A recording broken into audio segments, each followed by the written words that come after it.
And away we go. It is the nightcap brought to you by Galactic Fried Chicken right here on BearcatJournal.com. www.galacticfriedchicken.com for everything Galactic. Go to the website. They will bring it right to your front door, pretty much anywhere inside the 275 loop, or head down to Dayton, Kentucky. Tell them to pump it up, and you will save 15% off of your order. Lunch and dinner, Wednesday through Sunday. Go get you some Galactic goodness. It is out of this world. All right, boys, let's rock and roll. I couldn't take a whole night off. It's not in my that pained me to sit through that interview with Zach Grant and really not speak. So I had to reinsert myself into the mix. I didn't want people to forget about me. Yeah, Hi, boys. Hi, boys. Hello. How are we doing? Good. It's the rare off season talking about talking. I unfortunately was not there today because I found a new antibiotic that I'm allergic to, and that did not go well for about 12 hours. But Keegan was able to make it today and talk to Wes Miller. I think you also talked to Dan a little bit behind the scenes. No, you didn't get to. Okay, nope, well, never mind. Scratch that. Vetoed. All right. Well, we've got talking about talking. We've also got Keegan's reporting on and in assistance to my reporting on a new main target. I'll explain like kind of where this is at for people that are curious. Tim Buckley is expected to be the replacement for Josh Leffler on the assistant coaching staff. The way that UC works, and we've talked about this a lot over the years, if you're kind of new, their hiring process is not a fast one.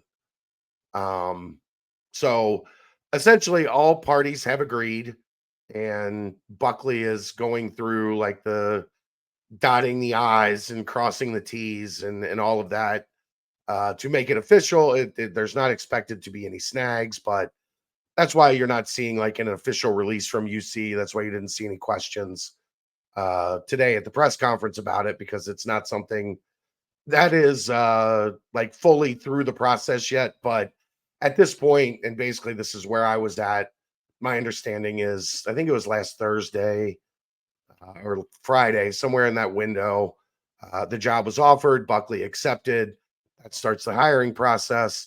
South Carolina, as you saw today, they were the ones that kind of put the story out there. He has notified them that he is headed to Cincinnati. So while it's not official, it'll be official soon. Excellent hire. The shot doctor. He did a great job in Indiana. Oh, guess what I'm working on, guys?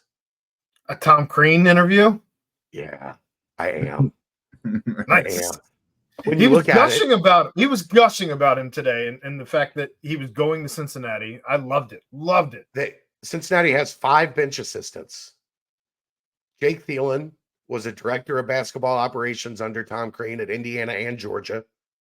Chad Dollar worked for him at Georgia. Landed a guy named Anthony Edwards He's there. a big deal. Pretty good. Drew Adams. Tom Crean was instrumental in starting Drew Adams' career. Now you have Buckley. So Andre Morgan's the only guy that's on the bench that has not worked in some capacity under Tom Crean.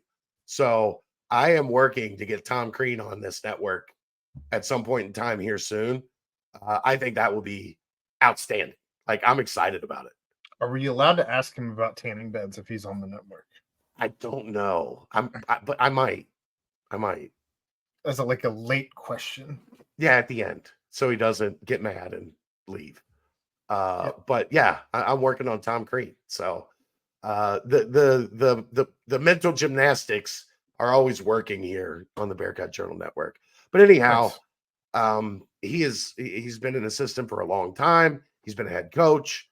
He basically checks every box. I know one of the main things that Wes was looking for in this hire was somebody that was really good at the developmental side, somebody that in the summer is really going to be able to get in the gym and work with these guys and improve their skills. And that's one of the things, like the shot doctor moniker that comes with him. That's one of the reasons he is so highly regarded as an assistant coach, is his ability and his desire to get in the gym and work with guys and really try to take their development up a level. So the spring of Wes Miller continues because he's checking all of the boxes. Look, if he can do nothing else than to raise the free throw percentage 10 to 15%, he's hit a fucking home run. I mean, a lot of these guys are already good free throw shooters. So if you take the bottom tier and you elevate them even a little bit, you've got an outstanding free throw shooting team. Just saying. Yeah, I was working on the story, and I was going through the college basketball reference. First of all, he coached Drew Adams at Iowa. Yeah, when Drew was a walk-on. Yeah. So there's that connection as well. But I was going through, like, looking at Indiana's three-point percentage through the years that he was there. And, you know, Crean got there, Buckley was there. In the early years, they were like 200th, 177th. And then by the time that they were done, by the 9th year, for the 9 years, they were top 10 in the country in three-point percentage. And that's Jordan Halls, it's Yogi Ferrell. I can't remember what the other one was. The other Watkins. Really good yeah, Watford, Christian Watford. Watford. So I think the interesting thing about that is those aren't like lottery picks or NBA guys that it's just like talent. That's why they're making shots. It's guys that just grind and just play the fundamentals the right way, and they play the game the right way. So I think the ceiling with this team in terms of 3-point shooting with a guy like that, with Simas Lukosius, who has hot and cold streaks. If you mix in Dan Skillings, give him 2 to 3 more points on his 3-point percentage on a season, I think that'd be massive for Skillings and the team. So, I think it's a great hire, especially to get him from South Carolina, which is a good job right now to be an assistant at in a really good conference. Yeah, they made some noise last year.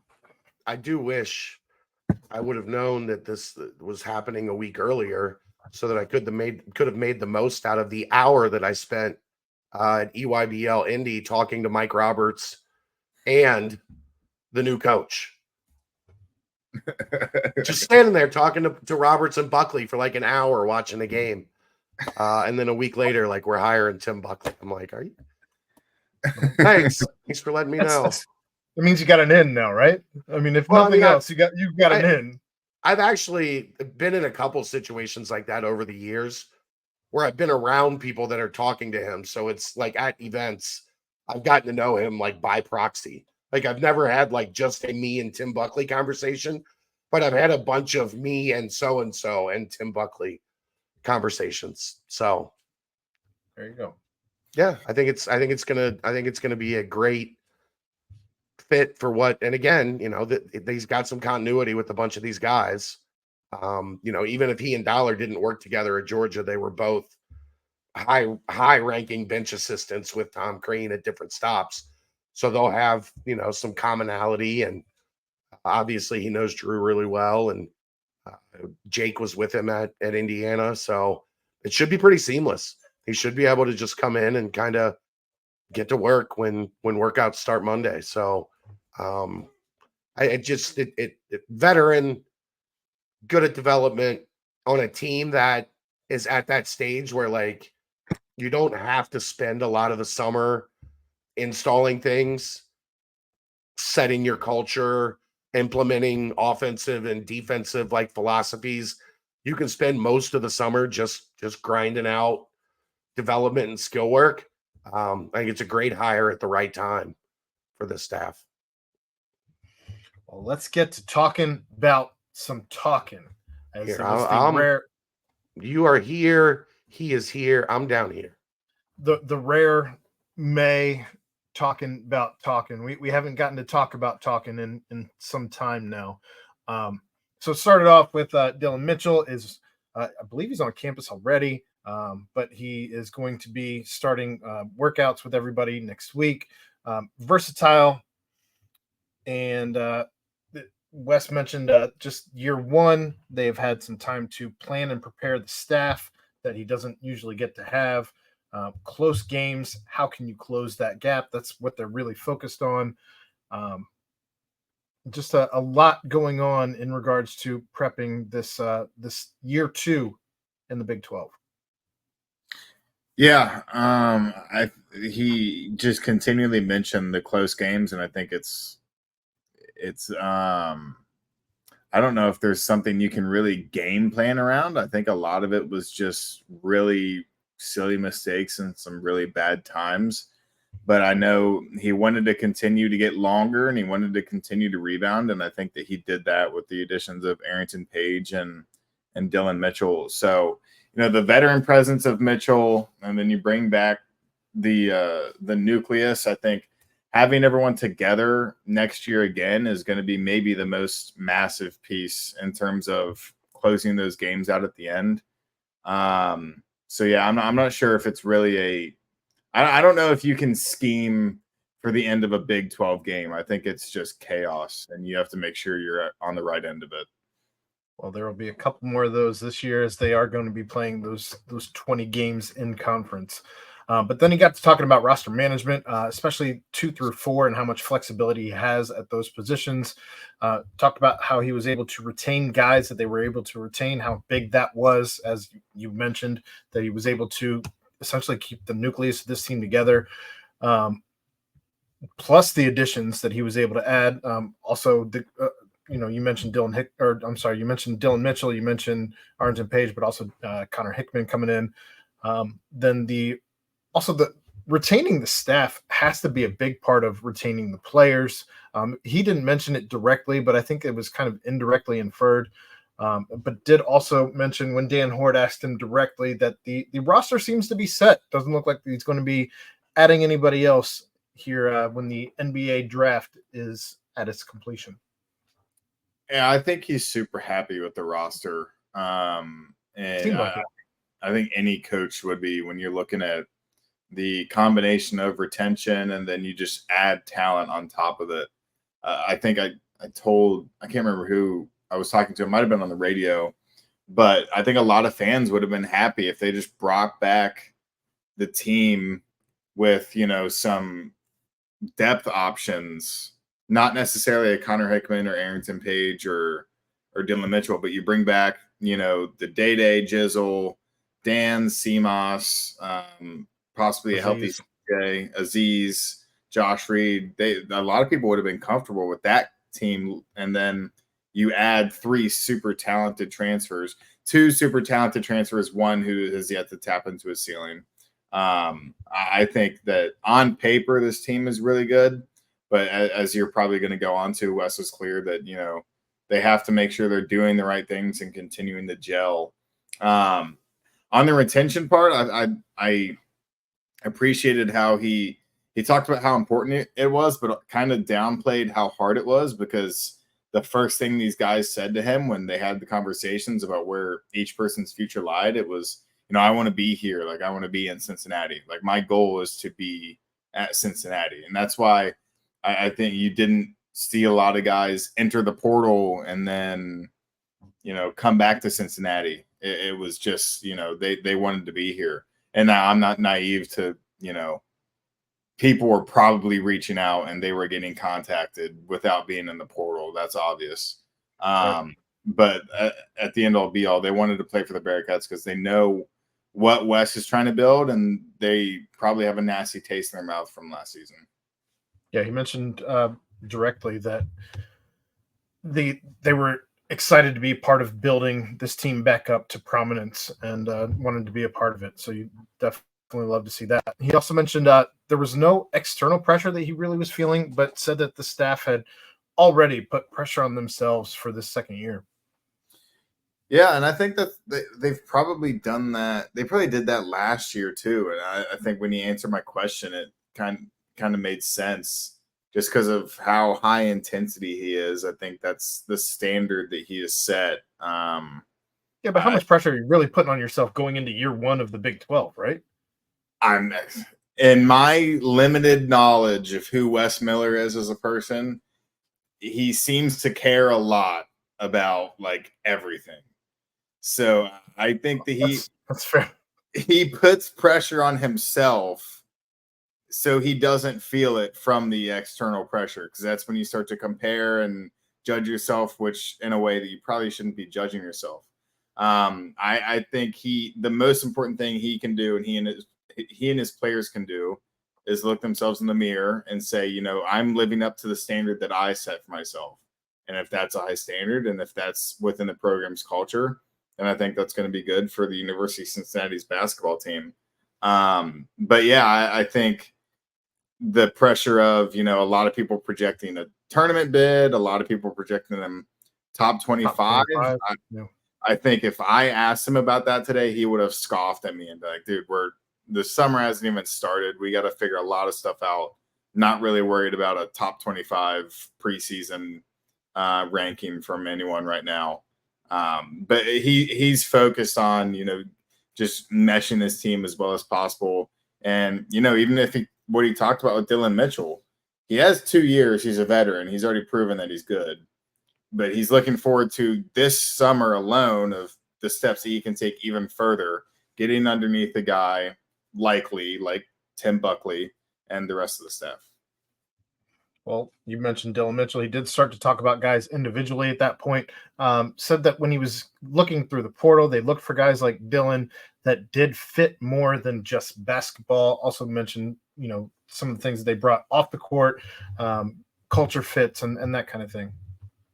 Yeah, I think for Dylan, it was him not really leaving Texas for a bad reason, or, you know, he had a vendetta against the program or something. I think one of the admirable things, just from a bird's eye view, about his career at Texas is he went there for Chris Beard. Like he went there to be coached by Chris Beard. Then that whole thing goes down, and then Rodney Terry's the coach. He gives Rodney Terry a chance. Like, he gave him a full season. He played well. They made the tournament. I think he just said, you know what, this isn't maybe exactly what I want. I'm just going to take advantage of my opportunities and try to go somewhere else.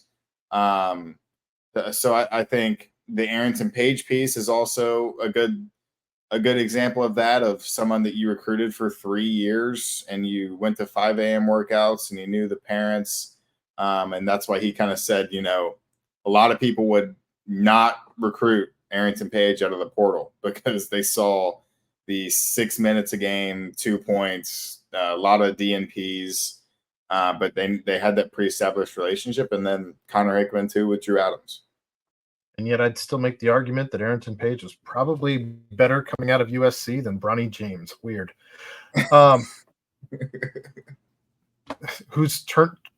Bronny James turning down workouts, will only work out for the Lakers and Suns. Weird. What are we doing? Average 5 points a game. Going to go to the draft. Fuck out of here. He did mention that CJ Frederick, who announced he was coming really back feel? I think I put it all out there. Did mention that CJ Frederick has had a good spring. He's fully cleared to play. Just another guy on this roster that is maybe the deepest roster they've had in about 15 years. Yeah, when I was talking to people today, I said, like, the best shooter on the roster might not play more than 10 minutes a game. I still label CJ Frederick as the best shooter on the roster. I think he has an edge on CMOS in terms of pure outside the arc shooting. And the fact that he's probably at the end of the rotation, at least at this moment in time, with all the factors going on, I think that speaks to the depth of the team. I thought it was kind of cool that he said that he was at Day-Day's last appointment, and then he just dropped that it was in Charlotte, North Carolina. So went to a doctor's appointment in Charlotte, North Carolina, and Day-Day's looking at a mid-June clearance, I believe. He did say basically he's going to be back, but they're not going to rush him in those first couple weeks. Like, you know, he'll be doing some stuff, but not everything the first couple weeks, and then expect him to be full go by mid-June. You keep getting to my next points before I can get to them. So after Day though, after Day, he also said that touched on Dan had mentioned this offseason that he does want to go pro. Said that the expectations are basically mutual, and Dan has a lot of work to put in. Yeah. I thought that was interesting because based off what Dan said at the baseball game, it was very cut and dry to me that he was not going to come back next year. Like it was, this is my last year at Cincinnati, bar none. I'm going to the draft. And now I understand how that's kind of difficult for him to say. I think he's trending towards being drafted. I don't think that's a stretch to say right now. But then Wes kind of said you have to put that in context. I think that's kind of a mindset thing of him saying that he belongs in the NBA and that he wants to work to get in the NBA. So that was kind of a significant part of today for me, just knowing that there's like, it's not as cut and dry that Dan's just not coming back next season.